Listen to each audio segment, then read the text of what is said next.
और हमारा स्थानीय विधायक कपूर वाल्मीकि बार बार गाँव में जाके बड़े बड़े लंबे चौड़े वादे करता है। विधायक जी से मेरी प्रार्थना है और मेरा ये समझो कि उसको मेरा सीधा निशाना भी है कि सरकार ने इस प्रकार के कानून बना के हमेशा समाज को बांटने का काम करा है। ये सोशल इंजीनियरिंग में माहिर है। इस RSS ने हमेशा इस प्रदेश की जनता को चाहे धर्म के नाम पर चाहे जात पात के नाम पर हमेशा बांटने का काम करा है और इसी प्रकार के हमेशा ये कानून बनाते हैं जिसकी वजह से समाज के अंदर दरारें पैदा हो। अब तो सुप्रीम कोर्ट के इस फैसले का हम इंतजार करते हैं कि संविधान को ध्यान में रखते हुए सुप्रीम कोर्ट सही फैसला लेगा।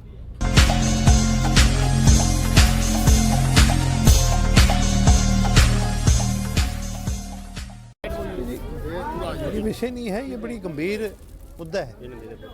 पिछले अगस्त में सितंबर में जल भराव के कारण बारिश के मौसम में बहुत गरीबों का नुकसान हुआ है, जिसमें से सबसे ज़्यादा उन गरीबों का नुकसान है जिनके मकान ढह गए, किसी के मकान में दरार आ गई। और ये केवल वाणी खेड़ा में नहीं, पूरे हरियाणा प्रदेश का एक मुद्दा है। तमाम जिलों के अंदर ये दिक्कत आई और जगह जगह फॉर्म भी भराए गए, सर्वे भी करे गए, लेकिन अब उस बात को 6 महीने हो चुके हैं, सरकार की तरफ से किसी प्रकार की मदद तो नहीं मिली। हमारा प्रयास ये है कि सरकार पे दबाव बनाया जाए ताकि सर्वप्रथम उन गरीबों को जिनको आज घर में रहने की जगह नहीं है, घर में रहना सबसे बड़ी चीज़ है, या बच्चे कैसे पालोगे, उनका पेट कैसे भरोगे जब आपकी छत ही ना हो। तो सर्वप्रथम हमारा ये प्रयास रहेगा कि उनके वज़न ना केवल उठाई जाए बल्कि उनको उनका मुआवजा, उनका हक दिलाया जाए। तो सर फिलहाल जो सरकार एक UGC कानून भी लेके आई थी जिसको सटे लगा दी गई है 19 मार्च तक, क्या? देखिए जी, माननीय सुप्रीम कोर्ट ने इस पर स्टे लगाने का काम करा है और भारत के संविधान का असली अगर कोई संरक्षक है तो वो माननीय सुप्रीम कोर्ट है। हमें पूरा विश्वास है कि सुप्रीम कोर्ट इस पर सही फैसला लेने का काम करेगा। और वही बात सरकार की, तो जी सरकार ने इस प्रकार के कानून बना के हमेशा समाज को बांटने का काम करा है। ये सोशल इंजीनियरिंग में माहिर है। इस RSS ने हमेशा इस प्रदेश की जनता को चाहे धर्म के नाम पर चाहे जात पात के नाम पर हमेशा बांटने का काम करा है और इसी प्रकार के हमेशा ये कानून बनाते हैं जिसकी वजह से समाज के अंदर दरारें पैदा हो। अब तो सुप्रीम कोर्ट के इस फैसले का हम इंतज़ार करते हैं कि संविधान को ध्यान में रखते हुए सुप्रीम कोर्ट सही फैसला लेगा। सर इसके ऊपर तो भीम आर्मी चंद्रशेखर रावण का भी कहना है कि अगर इस कानून को वापसी हुआ तो बहुजन समाज बहुत बड़े स्तर पर आंदोलन करेगी प्रदेश में। देखिए जी, वो उनका फैसला है, उनका संगठन है और जो भी फैसला वो लेते हैं वो उनकी मर्जी से वो लेंगे। आज हम यहाँ मजदूरों के लिए, किसानों के लिए जो पीड़ा पूर्व बरसात से हुई थी उसके लिए इकट्ठा हुए और हमारा मेन एजेंडा है, सरकार ने एक एक आदमी के जो मकान गिर गए या जो फसल तबाह होगी उसके लिए 200 रुपये दरखास्तें ली यहाँ तहसीलदार ने, इस वर्तमान सरकार ने। और हमारा स्थानीय विधायक कपूर वाल्मीकि बार बार गाँव में जाके बड़े बड़े लंबे चौड़े वादे करता है। विधायक जी से मेरा अनुरोध है कि समय रहते आपको फ्री में इन लोगों ने वोट दे दिए, आपको कोई तकलीफ नहीं दी। विधायक से मेरी प्रार्थना है और मेरा ये समझो कि उसको मेरा सीधा निशाना भी है कि समय रहते जो मजदूरों के, जो किसानों के फसल और जो उनके घर गिर गए उनके जो जुर्माना जो मुआवजा देना था उनको मुआवजा देने की सरकार की जो नीति थी उसको तुरंत मुआवजा और किसानों को फसलों को जो तबाह हुई उसका मुआवजा दे दे।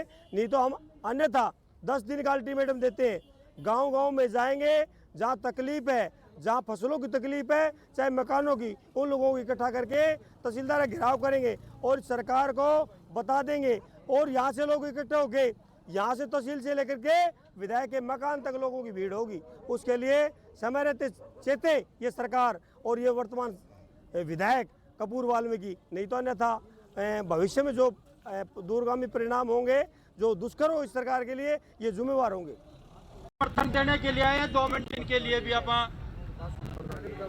ये जल निकासी अंडर ब्रिज का है, ये मकान महिलाओं का मकान का है, ये बरसात में ढह गए, उसके मकानों के लिए फसलें तबाह होगी, उसके लिए अंडरपास के लिए एक अपील और है जी आपसे, कम से कम ऑन करो, कम से कम ये जो मकान पूरे हरियाणा में गिरे हुए हैं हम बुआनी की नहीं आपसे अपील करते पूरे हरियाणा में, क्योंकि सरकार ने तो घोषणा तो करती, इनके मकान भी चेक करके 200-300 रुपए इनके लगवा दिए, लेकिन अभी तक एक पैसा भी नहीं आया है। और उन्होंने तो 116 करोड़ रुपए पूरे हरियाणा में मुआवजा दे के इसी तरी कर ली उन्होंने। लेकिन अकेला बुआनी खेड़ा हल्का में उससे ज्यादा नुकसान अकेला बुआनी खेड़ा हल्का में अभी तक पानी नहीं निकला है। जाटो लुहारी है, पुर है, धनाना है, मंडाना है, बुआनी खेड़ा है, जमालपुर है, बड़सी मिलकपुर है। इन गांव में अभी तक, इधर बडेसरा है, मीताथल है, घुसखानी, इन गांव में अभी तक पानी भरा खड़ा है, अभी तक नहीं निकला। इसलिए आपसे ये अपील भी कि आप इसको हरियाणा विधानसभा में उठाओगे, मकानों के मुद्दों को भी, और जो जिन खेतों में अभी फसल नहीं बोई है उसकी दोबारा से गिरदावरी करके उसके लिए 50,000 रुपये प्रति एकड़ का मुआवजे के लिए आप हरियाणा के विधानसभा में उठाओगे। इस बात के लिए आपसे अपील, और इनके लिए आप 2 शब्द आपके 1000 एकड़ से ऊपर होगी जी मेरे बोनी खड़ा। राम राम जी सारा ने। सबसे पहले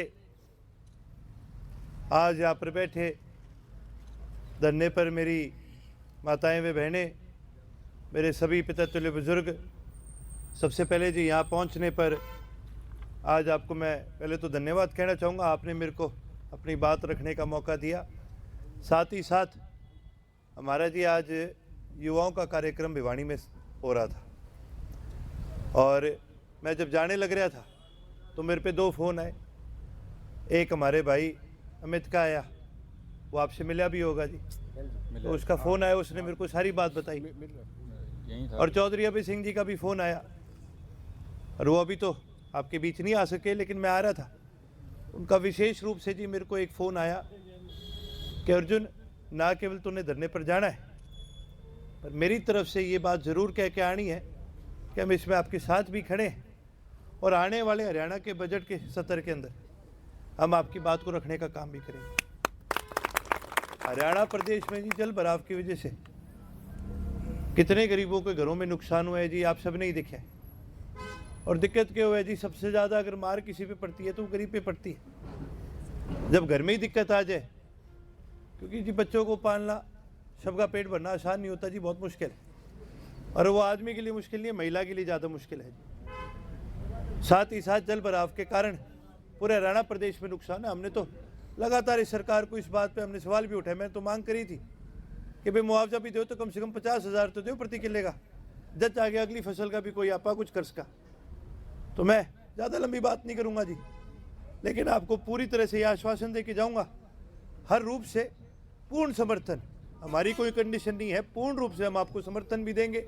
इनेलो का एक एक कार्यकर्ता आपके साथ खड़ा है, आपको हम समर्थन दे रहे हैं। साथ ही साथ ये मेरा वादा है, आने वाले विधानसभा सत्र के अंदर मैं आपकी इस आवाज़ को जोर शोर से उठाने का काम करूँगा। बहुत बहुत धन्यवाद। धन्यवाद जी अर्जुन चौटाला जी, जो आपने ये आश्वासन दिया है।